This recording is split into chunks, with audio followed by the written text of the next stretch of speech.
A new year, and on the horizon, a blossoming romance awaits. It is an undeniable fact that love knows no age or timeline and can happen at any stage of a person's life. In this episode, we will unravel the intriguing story of Andre Brown, a 55-year-old veteran known for his adventurous and fun-loving spirit.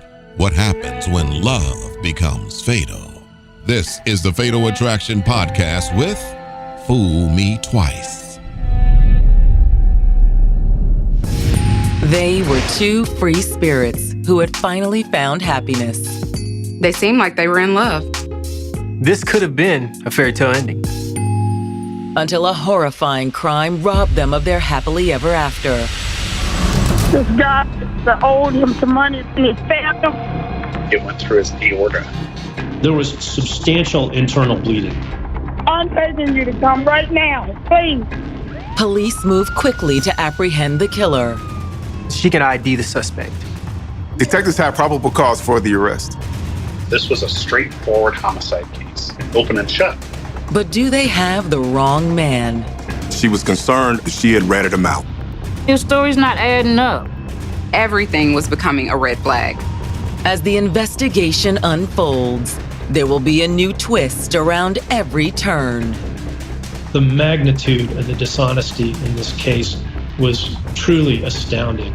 What started out so simple became a web of lies. I'm like, what the hell happened?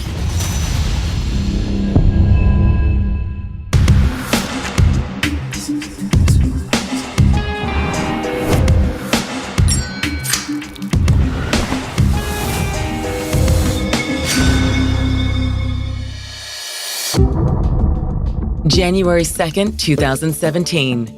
It's the day after New Year's in Des Moines, Iowa, a modest Midwestern city of 200,000. It's a great place to live. You have the conveniences of a large city, but it really does still feel like a small community. You can still get to know your neighbors, walk around at night, and not have to worry about crime. But no city is entirely safe. At 2:30 that afternoon, a Des Moines emergency operator receives an urgent 911 call. The woman making the call reported that her live-in boyfriend had been stabbed and she needed an ambulance. He was arguing with his, I don't even know the guy, and stabbed him. Sorry. Okay, where's the person that stabbed him at?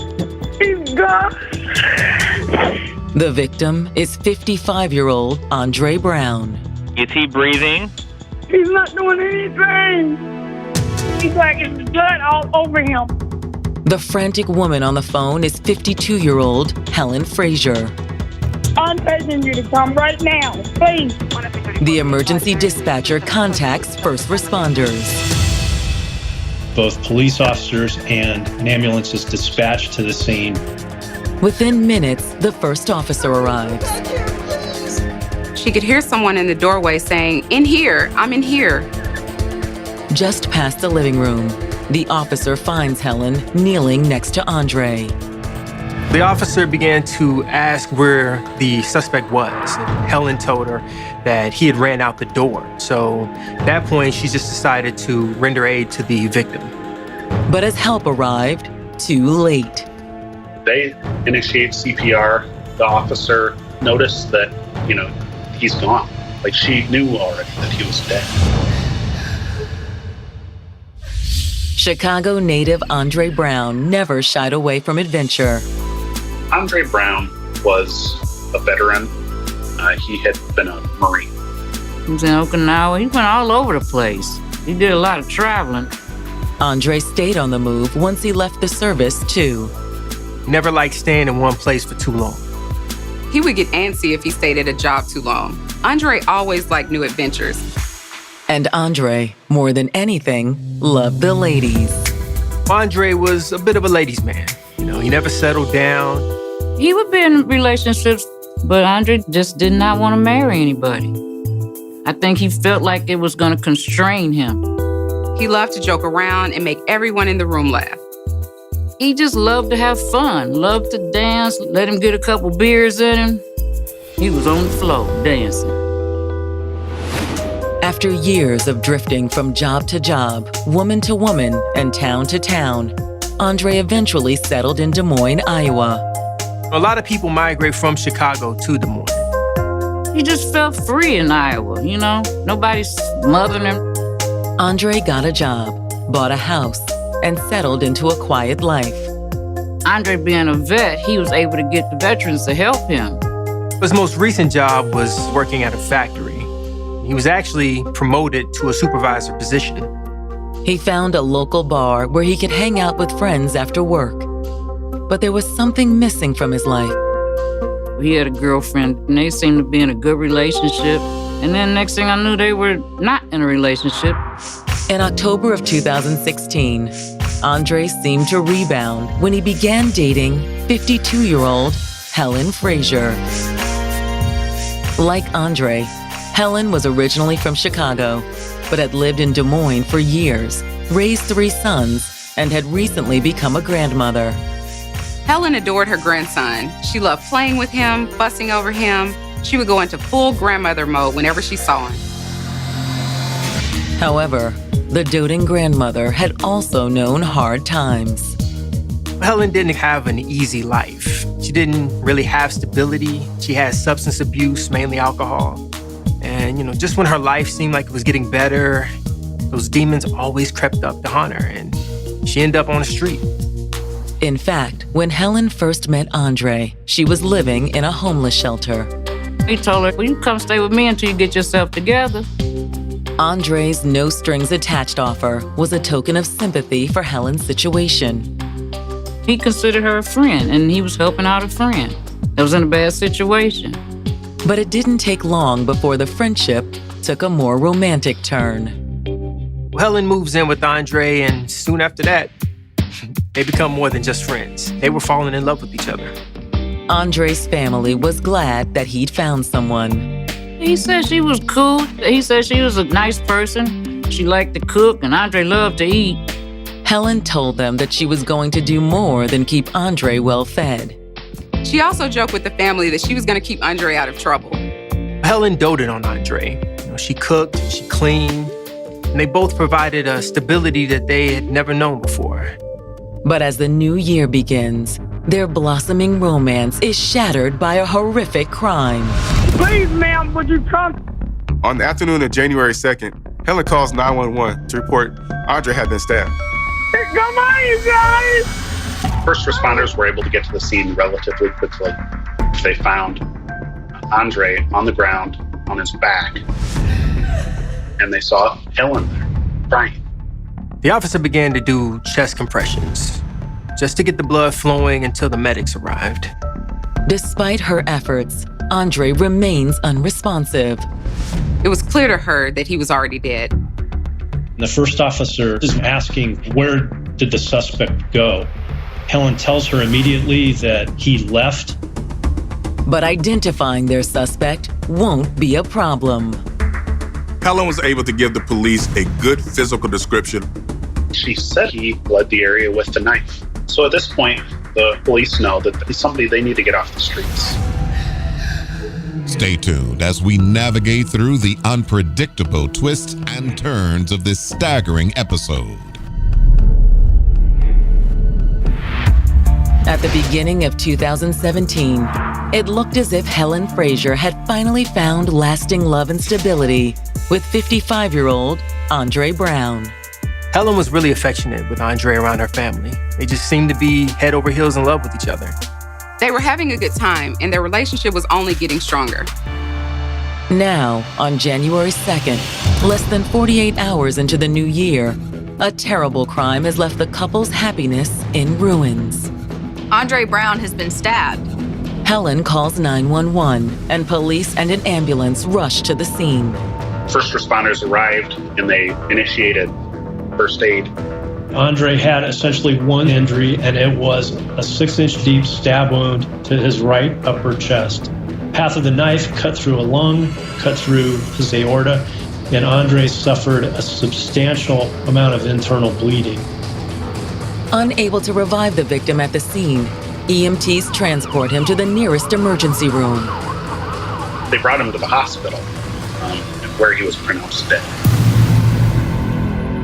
With the case officially a homicide, Police at the scene shift their priority to finding the man who stabbed him. Andre's girlfriend, Helen Frazier, has given them a description. When the officer arrived, Helen had told her that the assailant just ran out the door shortly after stabbing Andre. She was able to describe him, including the clothing he was wearing. While patrol officers search the surrounding area for the suspect, homicide detectives arrive and begin their investigation. The scene was unusually clean for a stabbing. Because most of Andre Brown's bleeding had been internal bleeding. Everything in the house looks normal. There was food on the stove, in the oven, and there was a sink full of dirty dishes. And investigators find no obvious murder weapon. They'll search a murder scene looking for whatever weapons are there. And in a stabbing case, they're particularly interested in knives. They do take all of the knives from the drawers in the kitchen and one submerged in water in the sink. They collect them for processing. Then, after looking over the scene, detectives head back to the station to interview the sole witness to the crime. Helen Frazier was already there. Patrol officers had already taken her there to get a statement from her. They need to get her in a room and really develop as much as possible about what she saw and heard. So this is a critical part of this investigation. So critical that detectives decide not to tell her that Andre is dead. Have you heard anything about Andre? Is he gonna make it? All we know is that they're at the hospital now, and as soon as we hear something, we'll let you know. They wanted to get as much information out of her as they could without her shutting down if she knew Andre had died. The detectives begin by asking Helen about her relationship with Andre. How long have you known Andre? Well, we met back in October, and we recently moved in together, and we were planning on getting married. She told the police that Andre was her fiancé. They were in love with each other. Turning to the events leading up to the murder, Helen tells detectives she'd spent most of the morning in the kitchen. She had been cooking food for a gathering that they were going to have later in the day. She and Andre were intending to go visit her family. They found like a pan of cornbread in the kitchen that looked like she may have been preparing. Helen says that while she was working in the kitchen, Andre ran a quick errand. Andre had gone to the nearby gas station and had bought some beer and then came back. Shortly after Andre returned, a man named Oscar Evans knocked on the couple's door. Oscar was a homeless man who was in his 70s. Oscar Evans was supposedly a friend of Andre's. Although according to Helen, that didn't mean Andre was happy to see him. Oscar owed Andre money, and Andre had been upset about that in the past. So the two of them went out to the front porch to discuss the matter outside of Helen's earshot. Helen says that Andre and Oscar moved back inside as the discussion turned into an argument. That argument was over a debt, an $8 debt, and a coat that belonged to Helen. This guy had borrowed a coat, and Andre got on him about bringing the coat back. Helen said that she was in the kitchen cooking, but she could hear the two men arguing in the other room. Did you see what happened? No, I just heard them arguing, and then I heard a really loud thud. She says she actually didn't see the stabbing. Next, Helen says she went to the dining room to see what was going on. She said that she could see Andre lying on the ground. She also claims she saw Oscar Evans. I saw him run out the door. Did you get a good look at what he was wearing? Yes, he had on a white shirt, a blue jacket, a black beanie, and he still had the knife in his hand. Once detectives have Helen's statement, their next step is clear. The police needed to look for this Oscar Evans guy. There actually is a witness who knew the suspect and could identify him. They're thinking, okay, this is gonna be a slam dunk. Stay tuned as we navigate through the unpredictable twists and turns of this staggering episode.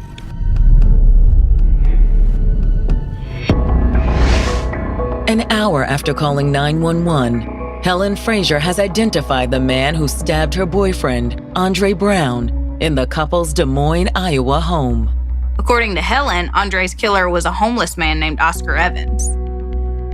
But Helen says that while Oscar and Andre were friends, they had an argument that day over money that Oscar had borrowed and never repaid. She described the conversation between the two men. She described hearing Andre's body hit the floor and seeing the suspect just as he was leaving after the stabbing. Once Helen names Oscar Evans as the suspect, detectives confirm his identity. The officers showed a picture just to make sure that, it's the same person that Helen claimed, committed the crime. Is this the man that you saw in your house this morning? Yes, that's him. With the suspect identified, detectives finally reveal what they've been keeping from Helen, the truth about Andre's status. Andre's dead. Throughout her interview with law enforcement, Helen had no idea that Andre had died. They waited to the very end of the interview to let her know that he had passed away. The news hits Helen hard. She was extremely distraught and crying. After the interview, the detectives drive Helen to her son's house. Helen clearly could not go back home because her house at that point was an active crime scene. After dropping Helen off, detectives reach out to Andre's family with news of his death. My brother, my twin, came and knocked on my door, screaming, Andre is dead. I'm like, are you sure? He was like, some dude came by the house and killed Andre. The detectives assure Andre's family it's only a matter of time before they have Andre's killer in custody. When she identified Oscar as a suspect, police put out an APB to inform all their officers that they needed to find this man. However, tracking Oscar down isn't easy. Oscar was homeless, so even when they were able to ascertain past addresses, they were still having a difficult time being able to locate him. Detectives comb the city looking for their suspect. It took about 24 hours, but they found him at a nearby soup kitchen. Brought into the station for questioning, Oscar doesn't deny knowing Andre and Helen. He had actually stayed at Andre's house for a couple of days earlier that fall, in October of 2016. So he knew both Andre and he knew Helen. I needed a place to stay a couple of months back, and Andre let me crash at his place for a couple of days. Let him come and stay with him, loaning him money, clothes, That was Andre. If he had it and you needed it, he'd give it to you. Oscar admits that he had borrowed money from Andre. Oscar told the police that he and Andre would lend each other money from time to time, and neither thought much of it. What's this all about? It was only a couple of dollars. When detectives tell Oscar that they're investigating Andre's murder, he appears shocked by the news. What? Oscar actually seemed surprised that Andre had died. He had not heard that information. Oscar appears even more confused when detectives tell him a witness has identified him as Andre's killer. No way, I would never hurt Andre. He denied that he was the person who stabbed Andre. Oscar also denies even being at Andre's house the day he was killed, claiming he spent the whole day at a local motel.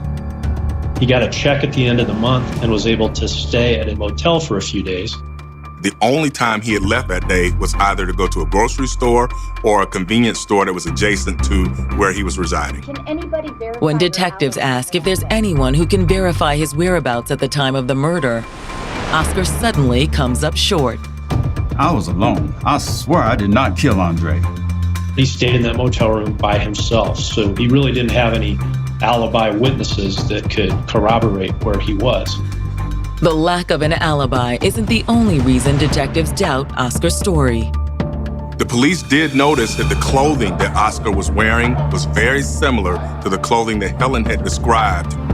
Despite the suspect's denials, we had an eyewitness that saw that he was responsible for the death of Andre Brown.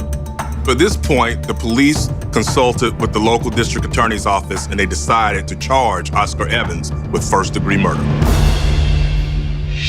The detectives have made an arrest, but their investigation is just beginning. Some might assume that once Oscar is arrested, the work is done, but that's far from true. Is this case closed, or will new evidence turn the investigation upside down? What initially appeared to be a clear-cut case, it was not clear-cut at all.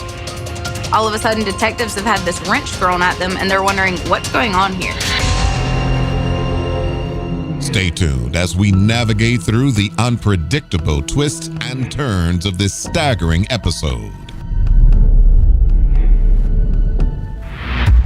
Less than 48 hours after the murder of Andre Brown, detectives have a suspect in custody, 73-year-old Oscar Evans. The case looked very strong, given an eyewitness naming a suspect. Andre's girlfriend, 52-year-old Helen Frazier, made the identification. The entire basis for Oscar Evans being charged with murder was Helen's very detailed and consistent testimony. However, even though an arrest has been made, the detectives' work is far from over. It's at that point that law enforcement must go forth and find evidence that would corroborate the detailed accounts that Helen had provided to them. Detectives begin by going door to door in Andre and Helen's neighborhood. They went to nearby businesses to look for security footage that would show the suspect in the area heading toward Andre's house. Oscar didn't have a car, so he walked everywhere. But the canvas comes up empty. None of the neighbors detectives talked to recalled seeing Oscar in the area that afternoon. Detectives also strike out with the security video. When they obtained that security footage, there was no sign of this suspect going to or from Andre's house. The detectives could not find any evidence that would connect Oscar to the scene of the murder. Is it possible Helen made a mistake when she identified Oscar as the killer? According to her statement, she was in the kitchen the entire time leading up to the murder. If Helen had witnessed the crime, why was there no other evidence of Oscar being there? It's clear to detectives that they need to speak to Helen again because they found no evidence that could corroborate the story that she gave them on the day of the crime. Hoping they missed something the first time, detectives bring Helen in for a second statement. They confronted her with the fact that security cameras didn't show the suspect coming or going to the house. She totally changes her story at that point. Helen, we need you to tell us what really happened the day that Andre was stabbed. I know, I'm sorry. It wasn't Oscar that came to the house that day. She admitted that he had nothing to do with it. Helen then pointed the finger of blame at Duke Hines. It was Duke. According to Helen, it was Duke Hines, not Oscar Evans, who'd come to the house that afternoon. So story number 2 from Helen was that Andre had returned home with this second suspect. She claimed that Andre and the second suspect had gone upstairs to smoke crack cocaine. She knew that, she said, because she could smell it. Once again, Helen says that an argument ensued. She's now saying that it wasn't this disagreement over the $8. It was now some sort of drug deal. They came to the house together, Andre and Duke. They went upstairs, and the next thing I know is I hear Duke accusing Andre of stealing from him. Helen says that she could hear the two men shouting upstairs. But this time, Helen says it was Andre who escalated the situation. Andre then went down to the kitchen and armed himself with a knife. He wasn't going to hurt Duke. He was just trying to scare him to get him to leave. According to Helen, when Andre confronted Duke, his plan went horribly wrong. Duke took the knife from Andre and stabbed him. The two men struggle, and according to Helen, suspect number 2 quickly disarms Andre, stabs him, throws the knife in the sink, and leaves the house. That's the first time that we hear that this knife that was found in the sink was the murder weapon. Horrified that they've arrested the wrong man, detectives ask Helen why she tried to pin the murder on Oscar. I was afraid of what Duke might do to me if I told you all the truth. Helen was desperate. She was really nervous about what would happen if Duke found out she was talking to the police. But she had to tell them something, so she blamed Andre's death on Oscar Evans. She explained that he had been disrespectful toward her in the past and had, in fact, she claimed, stolen a coat from her, so she was trying to get back at him. She now says she's sorry she did it. He was sitting in jail at the time she was speaking those words. As Helen's interview was still taking place, police left the room, contacted our office, and had us start the process of dismissing the charges. The county attorney's office dismissed the case, got him out of jail. With Oscar Evans cleared, detectives begin searching for their new suspect. They were able to ascertain that there were two living in Des Moines, but the one Duke Hines was living only a few blocks away from Andre and Helen's house, so they pretty much figured that that had to be the individual that she was talking about. Brought in for questioning, Duke is initially reluctant to talk. He didn't want to get framed or railroaded for a crime he didn't commit. So how do you know Andre Brown and Helen Frazier? Pressed by detectives, Duke denies having any contact with Helen or Andre, much less coming to their house. I mean, I've seen them around town, but I wouldn't say I know them. Duke claims to know even less about Andre's murder. In fact, he tells detectives he wasn't even in town when the murder occurred. Where were you the afternoon of January 2nd? I drive a truck. I was out of town that day. He was the truck driver that was actually on the road, gassing up his rig at about the time of the stabbing. You can check my truck logs. When detectives contact the trucking company, they learn Duke's story holds up. Based on the evidence that the police found, there was no way that Duke could have been at the house. Helen Frazier has twice identified a suspect in the murder of Andre Brown, and investigators have established that neither of the men were involved in the crime, which tells detectives one thing. Something's up, something's not right. Helen had to be hiding something.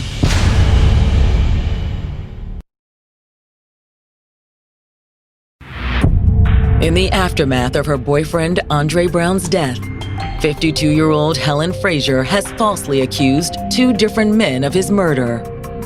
Detectives even arrested one of them, Oscar Evans, who sat in jail for several days on murder charges.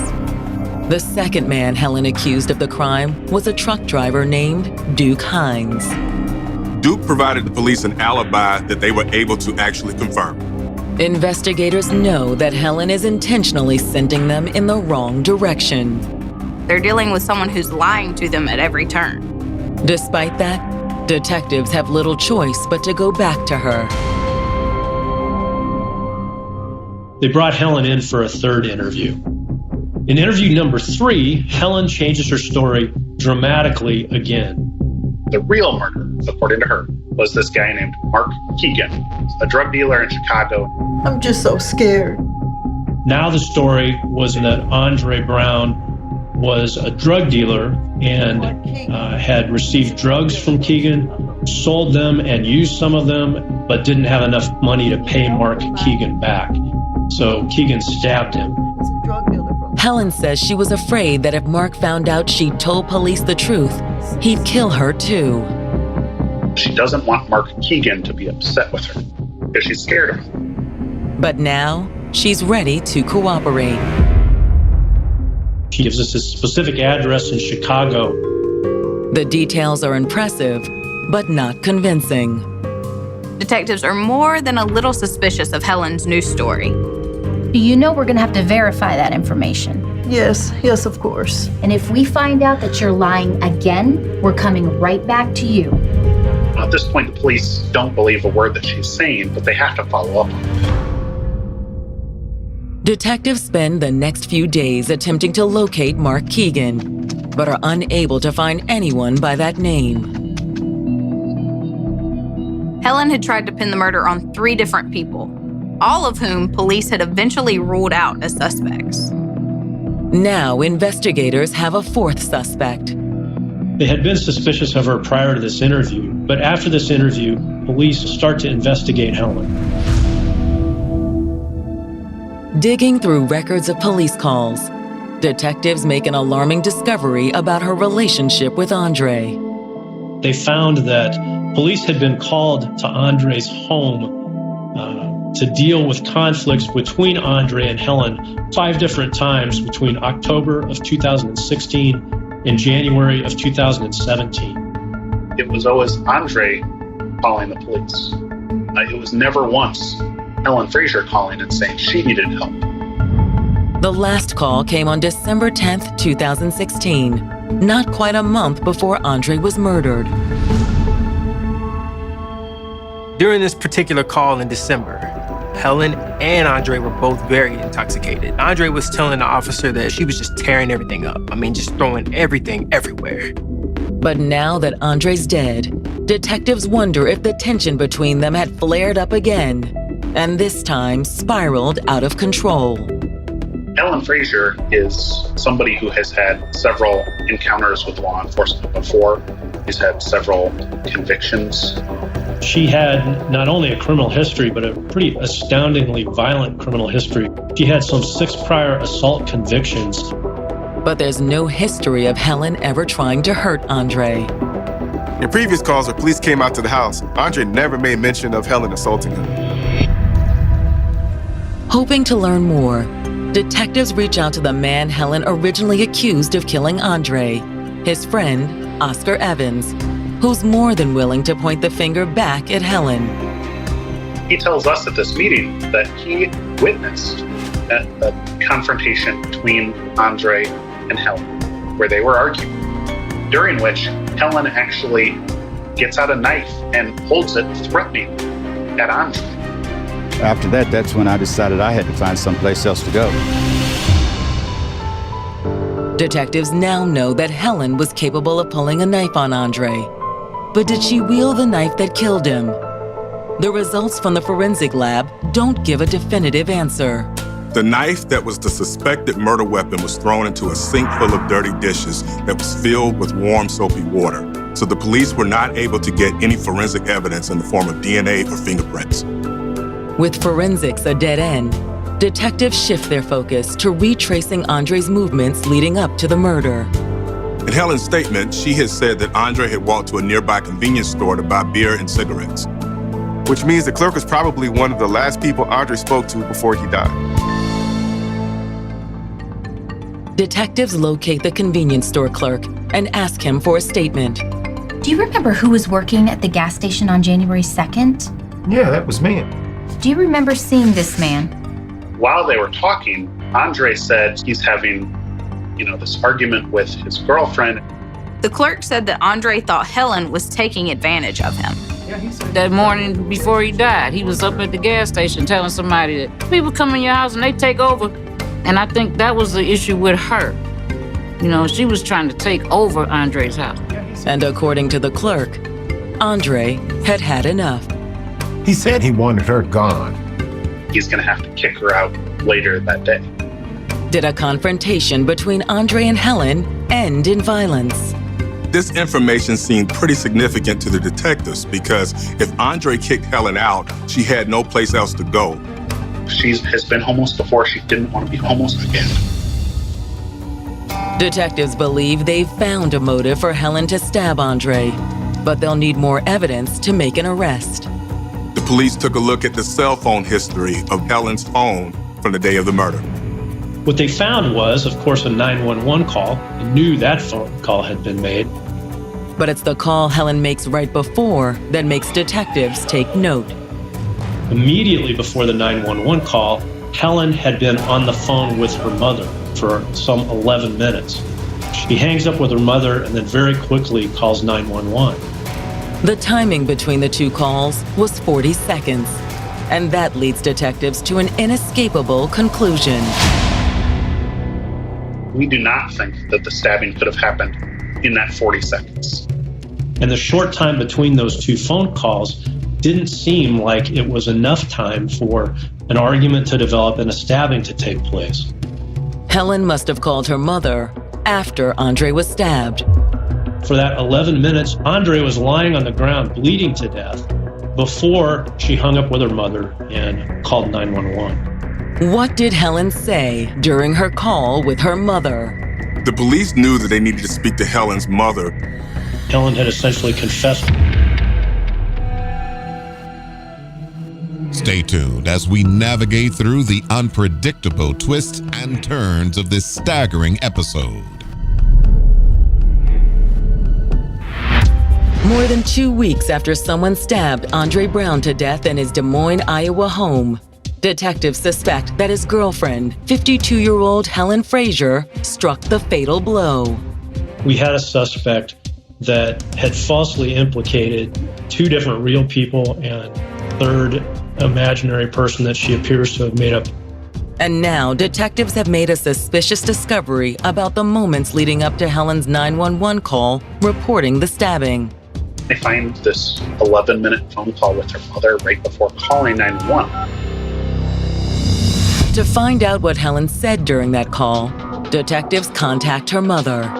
They tracked her down in Chicago, and 2 investigators drove to Chicago to do an interview with Helen's mother.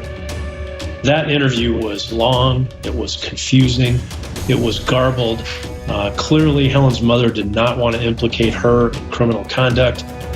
But she also doesn't want to lie to the police. She reluctantly acknowledges that when she talked to Helen that day, Helen had essentially confessed to her that she had stabbed Andre. And Helen's mother said that she advised Helen to call 911. When detectives bring Helen in for another interview, her 4th, she admits to making the call. Why wasn't the first call after the stabbing to 911? I was scared. I didn't know what to do.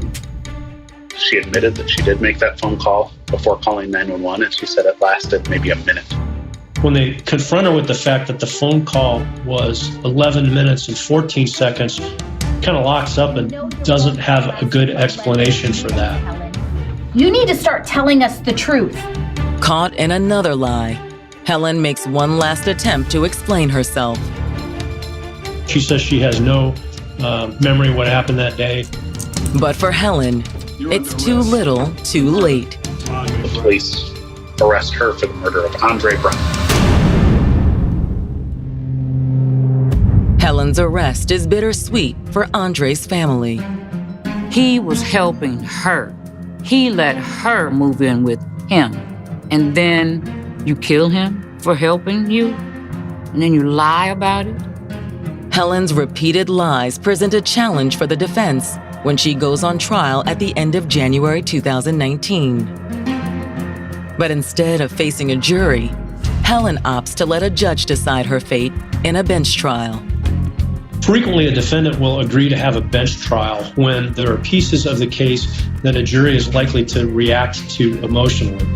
Helen's repeated lies were that type of emotional evidence. Going before a judge removes any possibility for emotion or bias from the equation. Prosecutors open their case by focusing on Helen's emotions on the afternoon of the murder. Helen's motive was probably the fact that Andre was telling her again to get out of the house. She was cooking a holiday meal to share with Andre, so I'm sure it was unusually offensive that he was telling her to get out of the house while she was cooking this meal. That was just too much. It was the straw that broke the camel's back. She was just not going, period. No matter what Andre did, she was not leaving. According to the prosecution, in a moment of rage, Helen stabbed Andre in the chest with a kitchen knife. I don't even think she meant to stab him where she stabbed him. And I think she meant to scare him. But it just went too far. However, the prosecution argues that once Helen stabbed Andre, instead of trying to save him, she called her mother. The phone call to her mother after the stabbing was inflicted was a critical piece of evidence to show intent and malice. She let Andre lay on the floor, bleeding for 11 minutes and 14 seconds before she called 911. And she didn't make the call until she had her first false accusation ready.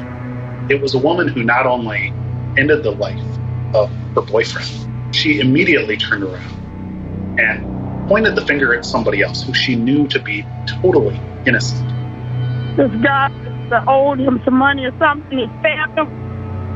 When it's the defense's turn, Helen takes the stand and tells yet another story, this time claiming she acted in self-defense. We had nothing other than Helen's testimony to substantiate a claim of self-defense. And by that time, Helen had been so wildly inconsistent that her testimony just wasn't worth very much. The presiding judge agrees, and on February 15th, 2019, delivers a verdict.